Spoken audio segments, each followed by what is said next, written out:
Human respiratory system देखो भाई, human respiratory system के अंदर हमें क्या करना है, सबसे पहले तो तुम्हारा जो क्वेश्चन आता है पैसेज का, है ना भाई। जैसे अपन ने एक्सक्रीटरी सिस्टम में किया था कि यूरिन कहाँ से कहाँ जाता है, तो अपन ने क्या पढ़ा था, किडनी, फिर यूरेटर, फिर यूरिनरी ब्लैडर, फिर यूरिथ्रा, है ना। सेम वही पैसेज हमें यहाँ पे प्रिपेयर करना है। सबसे पहले तो पैसेज लिख लो कि एयर है वो कहाँ से कहाँ जाती है, ठीक है। पैसेज ऑफ एयर, हवा का रास्ता कौन सा है, ठीक है, कहां से कहां जाती है। सबसे पहले लिखोगे नॉस्ट्रिल्स। नॉस्ट्रिल्स क्या है, ये चीज, ठीक है, इसे क्या बोलेंगे, नॉस्ट्रिल। फिर क्या है, नेजल चैम्बर। फिर क्या आएगा, नेजल चैम्बर। एयर है वो नॉस्ट्रिल से कहां जाएगी, नेजल चैम्बर में। नेजल चैम्बर से एयर कहां जाएगी, फेरिंग्स। कहां पे जाएगी, फेरिंग्स, ठीक है। फेरिंग्स से एयर कहां जाएगी, लैरिंग्स। अच्छा आप मुझे आप बताएंगे लैरिंग्स को मेल्स में क्या कहते हैं। लैरिंग्स है वो बाहर निकला होता है, उसे मेल में क्या बोलते हैं, बोलो बोलो, सही बोल रहे हो। एडम्स एप्पल, क्या बोलेंगे, एडम्स एप्पल। ये मैंने आप लोगों को पहले भी बताया था कि ये क्वेश्चन आप लोगों के कंपटीशन एग्जाम में पूछा जाता है कि भाई मेल के अंदर जो लैरिंग्स है वो बाहर निकला हुआ होता है, ठीक है, उसे क्या बोलते हैं, क्या बोलोगे, एडम्स एप्पल। अब इसके बाद एयर कहां जाएगी, ट्रैकिया। ट्रैकिया को आप क्या बोलते हैं, विंड पाइप, ठीक है। एयर कहां जाएगी, ट्रैकिया। ट्रैकिया को आप क्या बोलते हैं, विंड पाइप। विंड पाइप से एयर कहां जाएगी, ब्रोंकाई। कहां जाएगी, ब्रोंकाई। ब्रोंकाई से प्राइमरी ब्रोंकियोलस।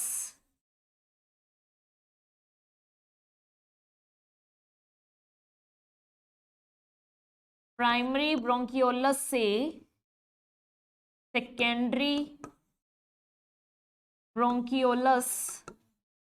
सेकेंडरी ब्रोंकियोलस से एल्वियोलाई।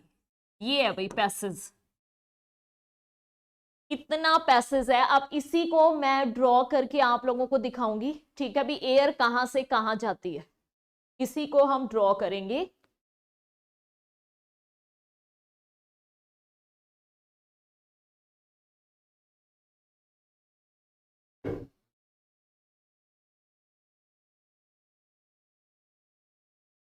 ठीक है, सबसे पहले देखो एयर कहां, नॉस्ट्रिल्स। नॉस्ट्रिल से कहां जाएगी, नेजल चैम्बर। नेजल चैम्बर से फिर अपने यहाँ पे क्या है, फेरिंग्स। फेरिंग्स से कहां जाएगी, लैरिंग्स। लैरिंग्स से कहां जाएगी, ट्रैकिया। ट्रैकिया के बाद ये दो पार्ट्स में डिवाइड हो जाती है, ठीक है। उन टू पार्ट्स को आप क्या बोलेंगे, ब्रोंकाई। ब्रोंकाई आगे और पार्ट्स में डिवाइड हो जाएगी, उन्हें बोलेंगे ब्रोंकियोलस, प्राइमरी ब्रोंकियोलस। फिर वो और आगे डिवाइड हो जाते हैं, उन्हें बोलेंगे सेकेंडरी ब्रोंकियोलस। देन लास्ट में होंगी एल्वियोलाई, ठीक है। एल्वियोलाई आपसे क्वेश्चन पूछते हैं, increase surface area for exchange of gases. आपसे ये पूछे कि भाई एक्सचेंज ऑफ गैसेस कहां पे होता है, तो आप आंसर क्या दोगे, एल्वियोलाई। एक्सचेंज ऑफ गैसेस कहां पे होता है, एल्वियोलाई के अंदर होता है, ठीक है। बोलो बोलो, फेफड़ों के अंदर होता है ये सब कुछ। फेफड़े तो ऐसे ही वही एल्वियोली का ग्रुप है, अभी बना रही हूँ, ठीक है। हाँ वो एक्चुअली है ना अपनी नॉर्मल लैंग्वेज में होता है, ठीक है।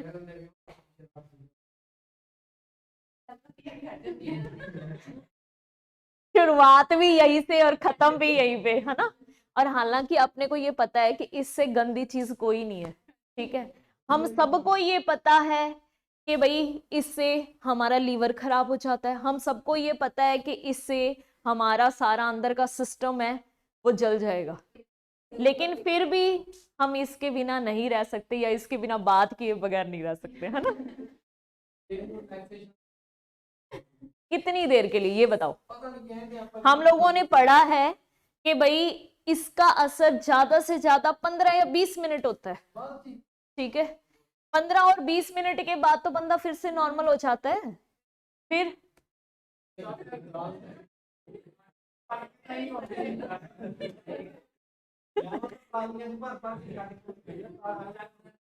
चलो देखो भाई, एक्सचेंज ऑफ गैसेस कहां पे होता है? एक्सचेंज ऑफ गैसेस कहां पे होगा? आंसर क्या होगा आपका? एल्वियोलाई। कहां पे होगा? एल्वियोलाई, जो क्या है, सरफेस एरिया को बढ़ा देता है जहां पे एक्सचेंज ऑफ गैसेस होता है, ठीक है। अब मैं इसी को सारे को आपको डायग्राम बना के दिखा रही हूँ भी, जिसमें ये पूछ रहे हैं कि भी लंग्स कहां पे, अपने फेफड़े कहां पे, है ना, ठीक है। तो देखो इसके अंदर सबसे पहले अपन यहां से स्टार्ट करेंगे। ये मान लो अपना नॉस्ट्रिल्स है और इधर अपना माउथ, ठीक है। फिर आगे ये पार्ट जाएगा, यहाँ पे अपन कहीं फेरिंग्स है, लैरिंग्स,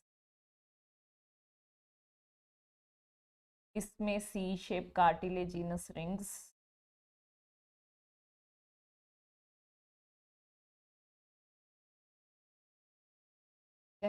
फिर इसके बाद ये 2 पार्ट्स में डिवाइड हो जाती है, फिर आगे और पार्ट्स में डिवाइड हो जाती है, फिर आगे और पार्ट्स में डिवाइड हो जाती है, और इनके साथ छोटी छोटी ऐसे ना थैलियां लगी होती हैं। ये होता है अपने लंग्स के अंदर।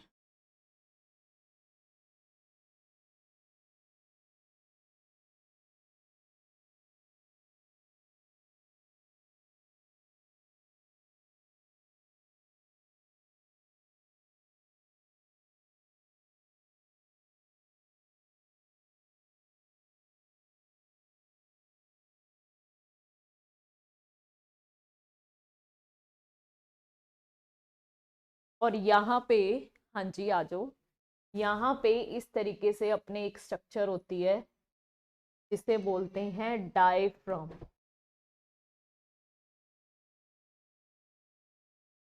अब देखो एक बार, ठीक है, ये अपना क्या है, रेस्पिरेटरी सिस्टम का डायग्राम हो गया, जिसके अंदर मैं सारा लेबल कर रही हूँ। पहले मान लो यहाँ पे अपने नॉस्ट्रिल्स होंगे, ठीक है, यहाँ पे क्या होंगे? नॉस्ट्रिल्स। नॉस्ट्रिल्स के बाद ये क्या है अपना? Nasal chamber. क्या है? Nasal chamber. नेजल चैम्बर के बाद यहाँ पे अपना क्या है? फेरिंग्स। फेरिंग्स के बाद क्या है? लैरिंग्स। लैरिंग्स के बाद ये अपनी क्या है? विंड पाइप, जिसे अपन क्या बोल देते हैं? ट्रैकिया। फिर ये ट्रैकिया 2 पार्ट्स में डिवाइड होगी, देखो ये वाला पार्ट और ये वाला पार्ट, इससे अपन क्या बोलेंगे? ब्रोंकाई। अब ब्रोंकाई है वो आगे और 2 पार्ट्स में डिवाइड हो रहा है, इसे क्या बोलेंगे? प्राइमरी ब्रोंकियोलस। अब प्राइमरी ब्रोंकियोलस है वो आगे और पार्ट्स में डिवाइड हो रहा है, इसे क्या बोलेंगे? सेकेंडरी ब्रोंकियोलस। और सेकेंडरी ब्रोंकियोलस के लास्ट में क्या लगी हुई है? एल्वियोलाई, ठीक है। तो ये होता है अपने अंदर। अब ये जो एल्वियोलाई है ये कहाँ पे प्रेजेंट है? लंग्स के अंदर। मतलब लंग्स तो क्या है? फेफड़े आप किसे कह रहे हैं भी? ये जो एल्वियोलाई इनके कवरिंग है, इनकी एक क्या है? कवरिंग है, जिसे आप क्या बोल देते हैं? फेफड़े बोल देते हैं या लंग्स बोल देते हैं, ठीक है। यानी लंग्स के अंदर है ये चीज, समझ में आ गया? तो आपा ने इस तरीके से देखो, पहले इस ट्यूब को, ट्रैकिया को ऐसे डिवाइड किया तो ये ब्रोंकाई हो गया। अब इसको आगे हमने और पार्ट्स में डिवाइड किया तो ये क्या हो गया? प्राइमरी ब्रोंकियोलस। इसको आगे और डिवाइड किया तो क्या बन गया? सेकेंडरी ब्रोंकियोलस। और इसके साथ लगी हुई है क्या? एल्वियोलाई, ठीक है। तो ये इस तरीके से स्ट्रक्चर दिखा रखी है। हाँ, ये थैलियां सी है, ये एल्वियोलाई है। अब इनके साथ क्या होता है, देखो यहाँ पे अपने ना ब्लड वेसल्स प्रेजेंट होती हैं, बहुत ही पतली पतली, बहुत ही पतली पतली इस तरीके से क्या है, ब्लड वेसल्स होंगी। हाँ जी, ऐसे जो आपस में इस तरीके से कनेक्ट होंगी, इस तरीके से। समझ आ रहा है? ये आगे इस तरीके से कनेक्ट। अब क्या होता है कि ब्लड के अंदर, ब्लड में मान लो अपने क्या है, यहाँ पे कार्बन डाइऑक्साइड ज्यादा है, यहाँ पे क्या है, कार्बन डाइऑक्साइड ज्यादा है, तो ये कार्बन डाइऑक्साइड तो भाई यहां चली जाएगी, ठीक है, कार्बन डाइऑक्साइड है वो तो यहां चली जाएगी, और इधर से क्या आ रही है भाई, ऑक्सीजन आ रही है। इधर से क्या आ रही है, ऑक्सीजन। ऑक्सीजन किस में चली जाएगी, ब्लड में चली, ठीक है। यानी ये जो अपनी एल्वियोलाई है, मान लो यहाँ पे मैं ब्लड वेसल बना दूं इस तरीके से, तो यहां से इधर जाएगी ऑक्सीजन और इधर क्या आएगी, कार्बन डाइऑक्साइड। फिर ये कार्बन डाइऑक्साइड इसी पैसेज से बाहर चली जाएगी, ठीक है। यानी एल्वियोलाई है, उसके अंदर एक्सचेंज ऑफ गैसेस होता है, उसमें क्या है, ट्रांसपोर्ट होता है। जितनी भी कार्बन डाइऑक्साइड है वो ब्लड में चली जाएगी, ओ सॉरी ऑक्सीजन है वो ब्लड में चली जाएगी, और वहां पे जितनी भी कार्बन डाइऑक्साइड है वो किस में आ जाएगी, एल्वियोलाई में। ओके, हाँ जी हाँ जी, उसी से। एक्चुअली यहाँ पे क्या होता है, यहाँ पे हम ये कहेंगे कि डिफ्यूजन होता है। यहाँ पे क्या होता है, डिफ्यूजन। डिफ्यूजन पता है ना आप लोगों को क्या होता है?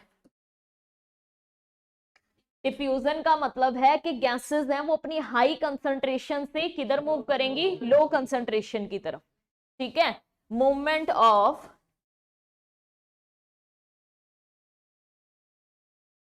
Gases from their high concentration to low concentration. अब जैसे अपन ये कहेंगे कि हमारी बॉडी के अंदर ऑक्सीजन कम है, तो बाहर से ऑक्सीजन अंदर जाएगी, और अंदर कार्बन डाइऑक्साइड ज्यादा है तो अंदर से कार्बन डाइऑक्साइड बाहर आ जाएगी, ठीक है। तो उसी से अब अगर मान लो हम फील करें तो हमारी क्या है, चेस्ट कैविटी है वो इस तरीके से अप डाउन होती रहती है ना। कि पहले देखो यूं करेंगे तो लंग्स में हवा भर गई, फिर हमने छोड़ दिया तो लंग्स से हवा बाहर निकल गई, है ना। तो कौन सी बाहर निकल रही है, कार्बन डाइऑक्साइड। कौन सी अंदर आ रही है, ऑक्सीजन, ठीक है। तो ये गैसेस है, ये डिफ्यूजन के प्रोसेस के थ्रू मूव करती हैं अपनी हाई कंसंट्रेशन से लो कंसंट्रेशन की तरफ। लेकिन देखो अब ये आपको समझ में आ गया सबको? 2 मिनट इसको नोट कर लो एक बार।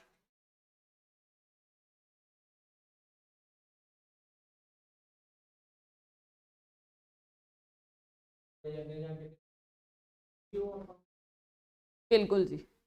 एक्चुअली पता है क्या है, ये जो एल्वियोलाई है ना, इनका फीचर क्या है, इन एल्वियोलाइज के लिए ये कहा जाता है कि ये जैसे मान लो अपने को खांसी होगी, ठीक है, खांसी होगी ना, जितनी बार हम खांस रहे हैं इसका मतलब क्या है कि भाई एयर हमारी एल्वियोलाई तक या ब्लड में नहीं पहुंच पा रही, तो हमें खांसी आती है। खांसी आने पे ये जो एल्वियोलाई है ना, ये कहते इतनी ज्यादा पतली हैं, इतनी ज्यादा डेलिकेट हैं कि ये टूटती हैं। और इनका सबसे बड़ा फीचर ये है कि ये टूटती हैं तो ये दोबारा बनती नहीं। इसीलिए अगर मान लो जैसे अपन ये कहते हैं कि ज्यादा अगर हम स्मोकिंग करते हैं, स्मोकिंग से जो भी सिगरेट पीते हैं, बीड़ी पीते हैं, तंबाकू लेते हैं, है ना, उनके क्या है, लंग्स के अंदर, क्योंकि गैस एक्सचेंज वहीं पे ही होता है, तो वो धुआं अंदर चला गया, अंदर जाके वो इनको तोड़ता है, इसको डैमेज कर देता है, इस चीज को क्या करता है, डैमेज करता है। तो स्टार्टिंग में तो पता नहीं चलता, लेकिन धीरे धीरे धीरे धीरे ये चीज टूट जाती है। हम जब छोटे होते हैं ना, तब दूरदर्शन पे एक एड आती थी जिसमें लंग्स को ऐसे निचोड़ते थे, तो ना वो कालस निकलती थी। यानी धीरे धीरे क्या है, वो जो धुआं है वो हमारे अंदर जाता है। ये जब पराली जलाते हैं तब भी आप लोगों ने सुना होगा, क्या कहते हैं कि जब हम सांस लेते हैं तो उसमें पता नहीं क्या कहते हैं, 10 सिगरेट के बराबर धुआं हमारे अंदर जा रहा है या कुछ इस तरीके से, पता नहीं, एक बार डाटा सा आया था, मुझे अच्छे से याद नहीं है। तो वो धुआं अंदर जाता है, अंदर जाने के बाद में वो धीरे धीरे किसको तोड़ता है, एल्वियोलाई को तोड़ता है। तो आप लोगों ने ये भी देखा होगा कि सबसे ज्यादा जो सांस की प्रॉब्लम है या फिर सबसे ज्यादा बच्चों को जो एलर्जी होती है या ये धुएं से खांसी वगैरह, ये कब होता है, दिवाली के आसपास, है ना, अक्टूबर नवंबर दिसंबर, इस टाइम मोस्टली बुजुर्ग और बच्चे हैं वो ज्यादा इससे क्या है अफेक्टेड होते हैं, क्योंकि इनका इम्यून सिस्टम क्या होता है, वीक। तो ये एल्वियोलाई है, ये टूट जाए, ये अगर टूट जाए तो ये दोबारा नहीं बनती है, और धीरे धीरे धीरे धीरे धीरे लंग्स की कैपेसिटी है वो क्या होती जाएगी, कम होती जाती है। बिलियन मिलियंस की काउंट में है, मिलियंस। ठीक है,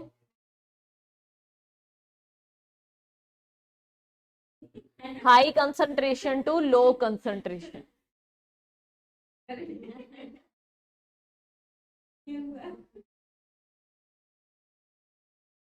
चलो, हाई कंसंट्रेशन से लो कंसंट्रेशन। अब देखो, हमें ये कह दिया कि डिफ्यूजन से गैसेस का एक्सचेंज हो गया, डिफ्यूजन से क्या हो गया, गैस एक्सचेंज। ये समझ में आ गया सबको, ठीक है। डिफ्यूजन से क्या हो गया है, गैस एक्सचेंज हो गया है। लेकिन आपको एक और चीज याद रखनी है, डिफ्यूजन से तो क्या होगा, गैस एक्सचेंज।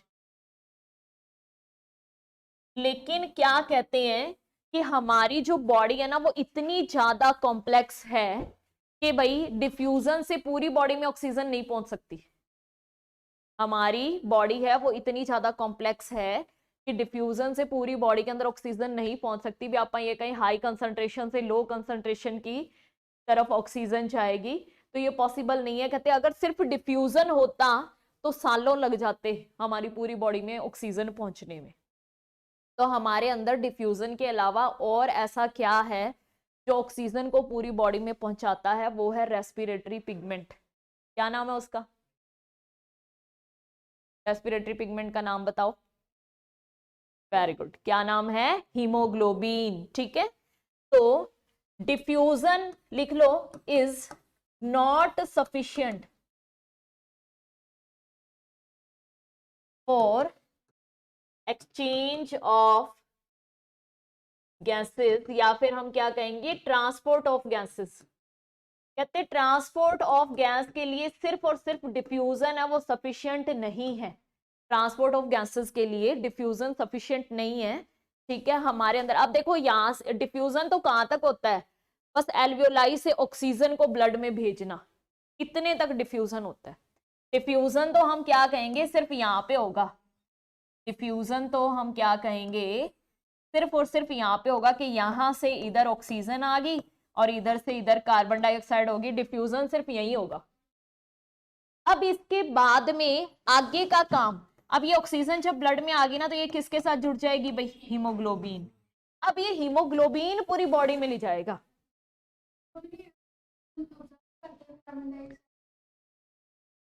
नहीं नहीं, ये तो हाई कंसंट्रेशन से लो कंसंट्रेशन है, जिसकी जो ज्यादा हो गया वो अपने आप बाहर जाएगा। ऑक्सीजन आ जाती होगी, ऐसा थोड़ी ना कि अपने अंदर सिर्फ ऑक्सीजन ही रहती है, बाहर नहीं निकलती। भी जैसे मान लो तुम ये कहते हो कि बर्निंग का जो प्रोसेस होता है वो ऑक्सीजन की प्रेजेंस में होता है, तो आप लोगों ने देखा नहीं कि कभी अपन ने आग जला रखी है तो आप फूंक मारते हैं, तो इसका मतलब ऑक्सीजन ही बाहर निकालते हैं। क्यों नहीं निकलती, निकलती है ऑक्सीजन। ठीक है, ऐसे थोड़ी ना कि ऑक्सीजन अंदर ही जाएगी, फूंक मारेंगे तो बाहर भी निकलेगी, तभी तो वो आग जलाती है। और फूंक मारने से आग बुझ भी जाती है, यानी कार्बन डाइऑक्साइड आई। ठीक है, हाँ, तो यानी कि जब फूंक मारेंगे तो उसमें ऑक्सीजन और कार्बन डाइऑक्साइड दोनों होती हैं, दोनों ही होती हैं। ठीक है, क्या हुआ, चलो बोलो, क्यों नहीं मानते।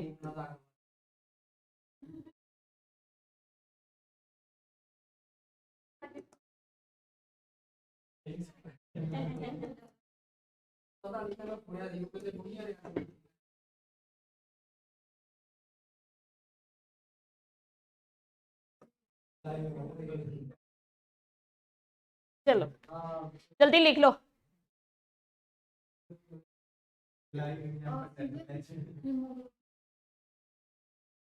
ऑक्सीजन किसके साथ बाइंड अप होती है? हीमोग्लोबिन के साथ, और क्या बना लेती है? Oxy haemoglobin. क्या बना लेती है? Oxy haemoglobin. हीमोग्लोबिन क्या है? रेस्पिरेटरी पिगमेंट है जो पूरी बॉडी में ऑक्सीजन ट्रांसपोर्ट करने में हेल्प करता है। पूरी बॉडी में ऑक्सीजन ट्रांसपोर्ट करने में कौन हेल्प करता है? हीमोग्लोबिन। याद रखिएगा, ठीक है। तो एल्वियोलाई और ब्लड में क्या होगा? डिफ्यूजन। उससे आगे क्या होगा? हीमोग्लोबिन के साथ बाइंड अप हो जाएगी और फिर पूरी बॉडी के अंदर ट्रांसपोर्ट होगा। ठीक है, समझ में आ गया? चलो अब देखिए, आपा ने इस डायग्राम के अंदर यहाँ पे ट्रैकिया के अंदर मैंने ये सी शेप स्ट्रक्चर बनाई है, इसके बारे में हम थोड़ा सा देखेंगे। ठीक है, ये देखो ट्रैकिया है।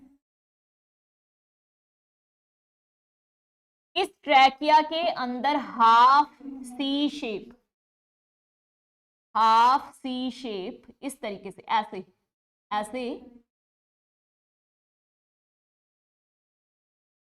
कार्टिलेजिनस रिंग्स होते हैं।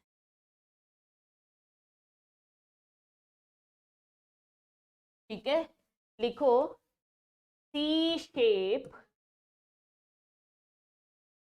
कार्टिलेजिनस। कार्टिलेजिनस का मतलब क्या हुआ? कार्टिलेज के बने हुए। ठीक है, C shape cartilaginous rings are present. अब देखो इनका काम क्या है, तुम अपनी लैंग्वेज में लिख लेना। इन रिंग्स का काम ये है कि जब ट्रैकिया में हवा नहीं है उस टाइम वो पिचक ना जाए। ठीक है, उसको पिचकने से बचाते हैं, यानी उसकी शेप को मेंटेन रखना, उसकी शेप जैसी है वैसी बना के रखना। कौन रखता है? C shape cartilaginous rings. ठीक है, समझ आ गया?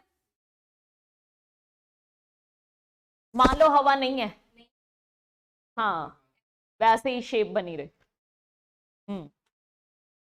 ठीक है,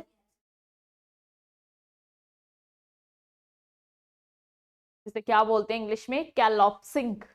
ठीक है, प्रिवेंट फ्रॉम कैलॉप्सिंग।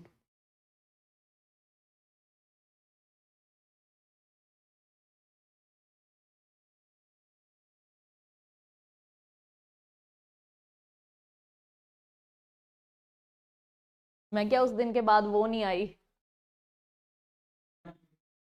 पंजाबी मीडियम, क्या नाम है उसका लड़के, वो जॉब करती है जो इवनिंग में? पूनम, हाँ पूनम। चलो नेक्स्ट देखो, इसके बाद अब तुम्हें यहाँ पे एक और चीज देखनी है। देखो हमारे यहाँ पे क्या है, यहाँ पे विंड पाइप भी है और यहाँ पे क्या है? फूड पाइप भी है, और दोनों इस तरीके से हैं कि विंड पाइप और फूड पाइप ऐसे लगी हुई है। जैसे मान लो ये पेंसिल ले लो, इस तरीके से हैं अपने पाइप्स। हाँ बिल्कुल ठीक है, ये अल्टरनेट है कि ये विंड पाइप है और ये क्या है? Food pipe. और यहाँ पर एक फ्लैप लाइक स्ट्रक्चर लगी हुई है जिसे हम बोलते हैं एपिग्लोटिस। क्या बोलते हैं? एपिग्लोटिस। तो मैं इसके साथ ही बना देती हूँ। मान लो ये तो यहाँ पे अपनी है फूड पाइप, थोड़ा बहुत ना मात्र, वैसे इक्वल इक्वल ही होती, इक्वल हाँ। यहाँ पे क्या है? इस तरीके से एक लीफ लाइक, यहाँ पे क्या है? एक पत्ते जैसी स्ट्रक्चर होती है। ये ना क्या है, जब हम खाना खाएंगे तो इस विंड पाइप को ढक देगी ताकि खाना उसमें ना चला जाए। ठीक है, इसे हम बोलते हैं, ये भी कार्टिलेज का बना होता है। अब ये देखो, ये जो रिंग्स हैं ये भी कार्टिलेज के बने हैं, ये भी कार्टिलेज का बना है। तो लिखो कार्टिलेजिनस, कार्टिलेजिनस एपिग्लोटिस।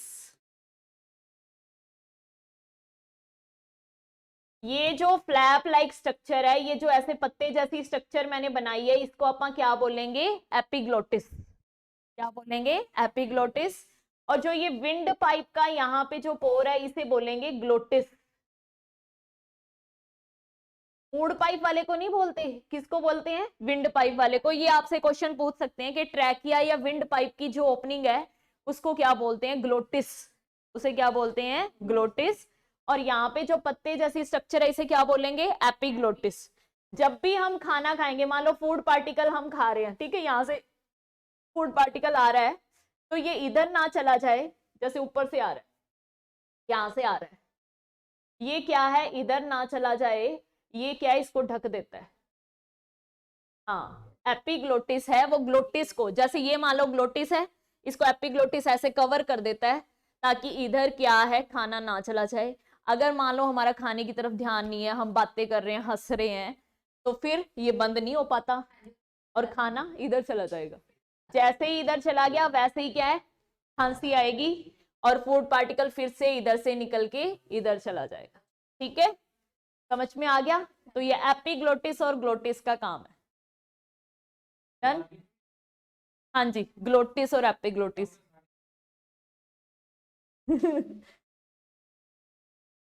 नहीं, समझ आ जाएगा आपको क्वेश्चन पढ़ के, अगर इस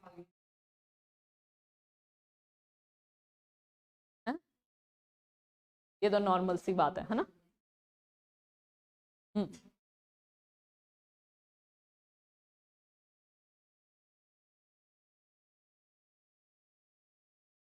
ठीक है, ग्लोटिस और एपिग्लोटिस का फंक्शन समझ में आ गया। सी शेप कार्टिलेजिनस रिंग्स पता चल गए। इसके बाद में अब आ गई नोज की बात। ठीक है, यहां पे अपने क्या है, छोटे छोटे हेयर्स हैं और क्या है, म्यूकस है। म्यूकस का मतलब क्या होता है, जेल जैसा सब्सटेंस। ठीक है, वो उनका काम क्या है, एयर को प्योर करना, है ना, उसे साफ करना, जितने भी डस्ट पार्टिकल्स हैं वो उनमें अटक जाएंगे। या फिर आप ये कहोगे कि जब एयर यहां से जाती है तो वो गर्म हो जाती है अंदर जाते जाते। ठीक है, क्या हो जाएगी, म्यूकस है ना यहाँ पे, वो उसको क्या कर देता है, हीट भी दे देता है, जिससे अंदर जाते जाते एयर क्या हो जाती है, गर्म हो जाए। डन? वो जब वो जब जुकाम हो जाता है, जब वो ज्यादा हो जाता है ना? ठीक है, तो वो क्या है, बाहर। एक्चुअली पता है क्या होता है, इन्फेक्शन की वजह से हमारे यहाँ पे जो म्यूकस मेम्ब्रेन है ना, उसमें स्वेलिंग हो जाती है।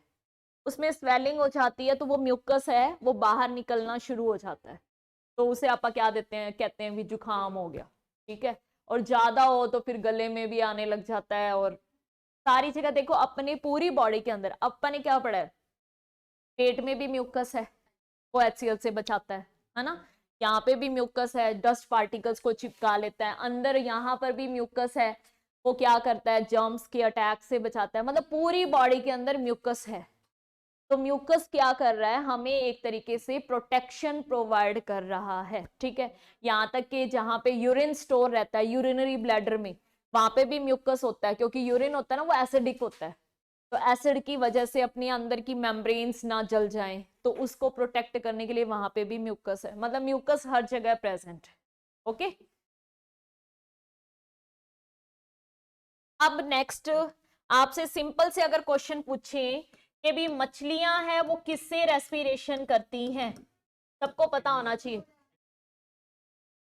गिल्स।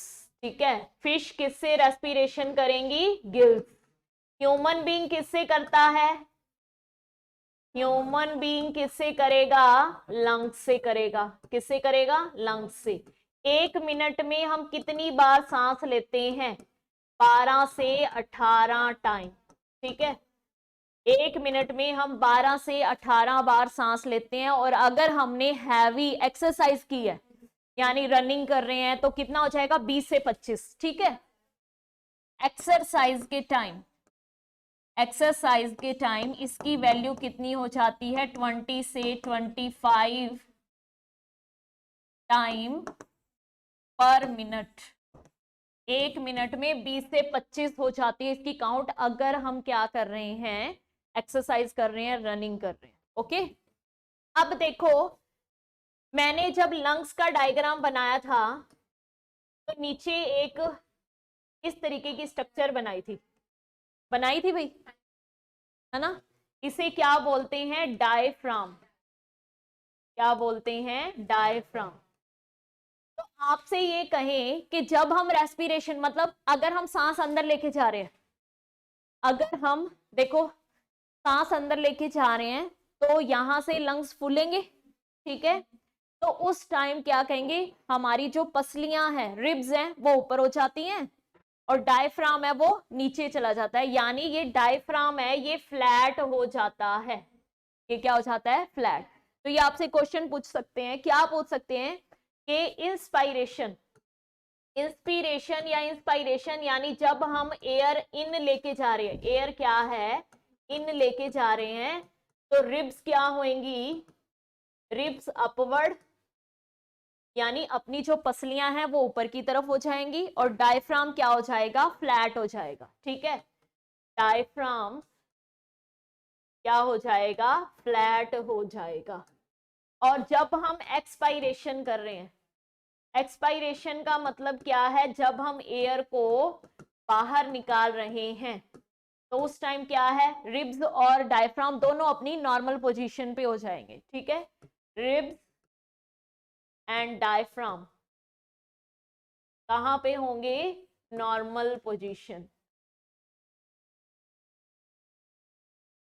अच्छा मुझे ये बताइए कि प्लांट्स किससे रेस्पिरेशन करते हैं, प्लांट्स,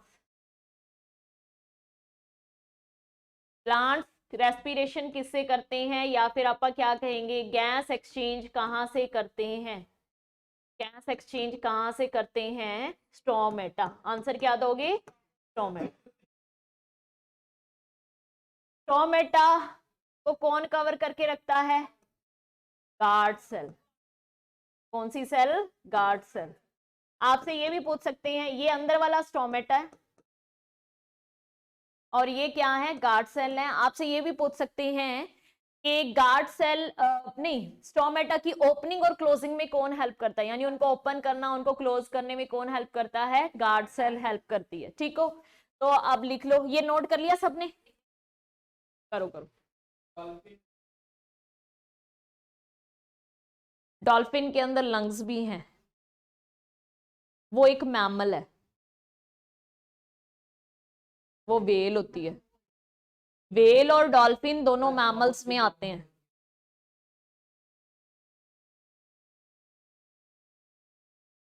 दोनों ही होते हैं।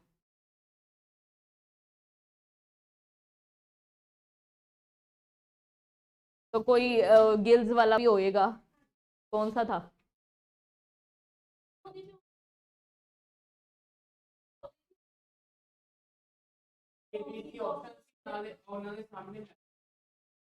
अर्थवॉर्म था, कॉकरोच था, और उधर क्या क्या थे,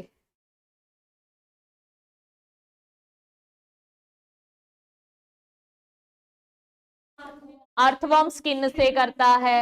ठीक है, कॉकरोच है वो ट्रैकियल, उनके अंदर स्पाइरेकल्स होती हैं, ट्यूब्स होती हैं, स्पाइरेकल्स थी, वो कॉकरोच की होएगी। फिर डॉल्फिन का लिंग्स लंग वो हो जाएगा, गिल्स हो जाएगा। गार्ड सेल, गार्ड सेल, इनको क्या बोलते हैं, गार्ड सेल। गार्ड क्या होता है, जो किसी की मतलब ध्यान रखना है ना, तो ये यहाँ पे क्या है, ये स्टोमेटा है और ये क्या है, guard cell, guard cell stomata. ठीक है, गार्ड सेल किस शेप की होती हैं, गार्ड सेल की शेप बीन शेप, या फिर हम क्या कहेंगे, किडनी शेप,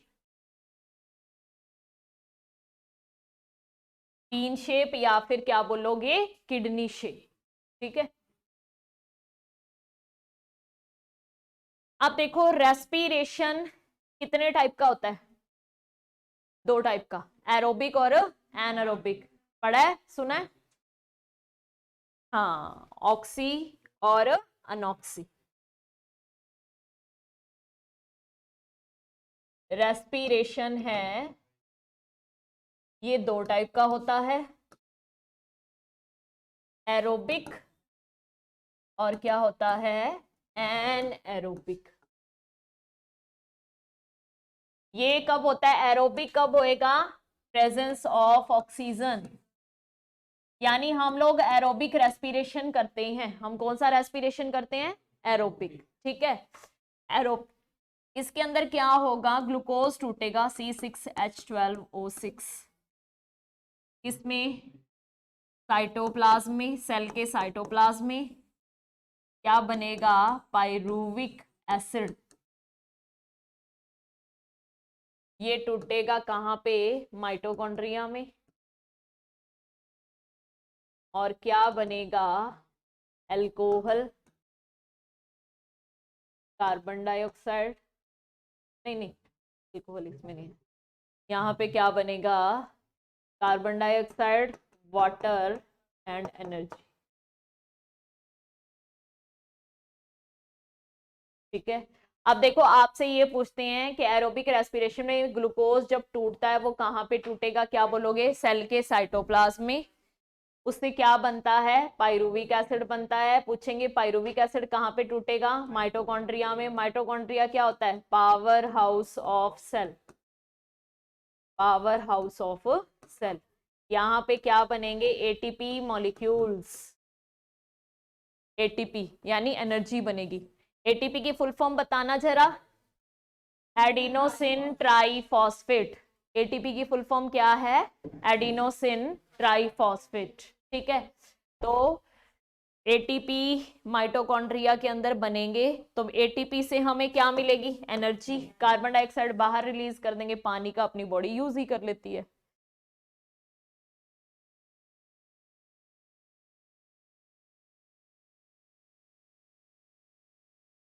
समझ आ गया?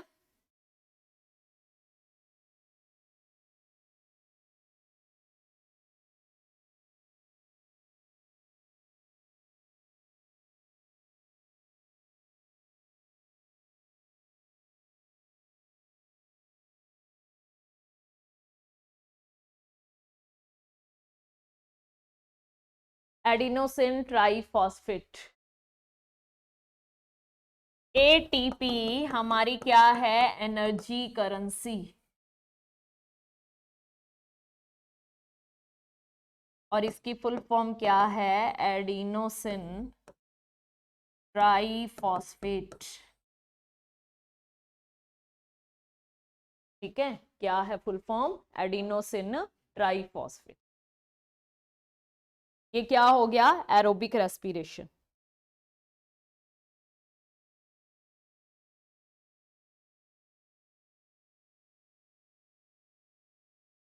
ठीक है।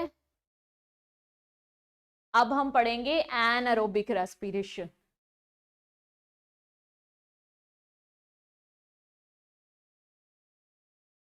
एनएरोबिक। एनएरोबिक हमारे अंदर कब होता है? जब हम एक्सेस में एक्सरसाइज करें और हमने बहुत टाइम से कोई एक्सरसाइज नहीं की है। ठीक है।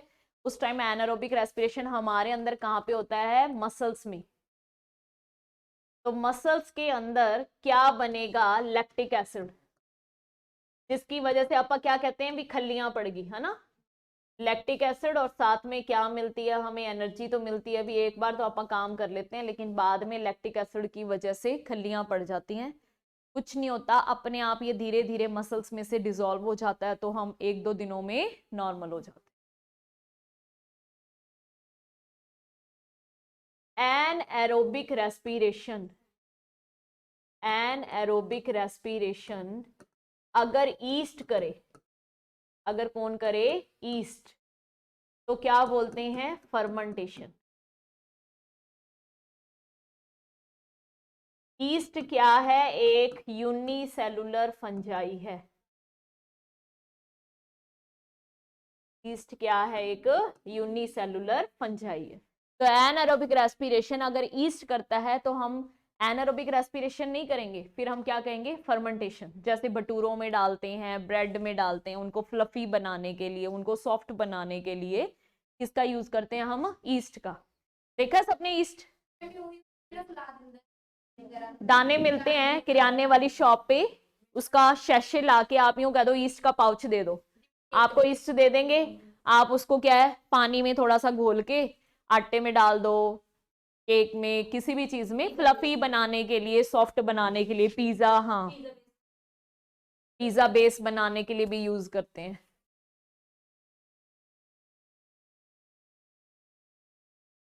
नहीं नहीं, ये एनारोबिक रेस्पिरेशन अगर ईस्ट करता है तो फर्मेंटेशन कहते हैं।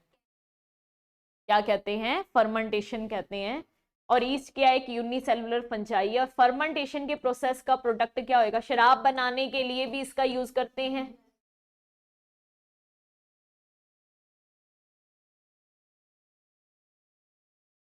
Plus carbon dioxide plus energy.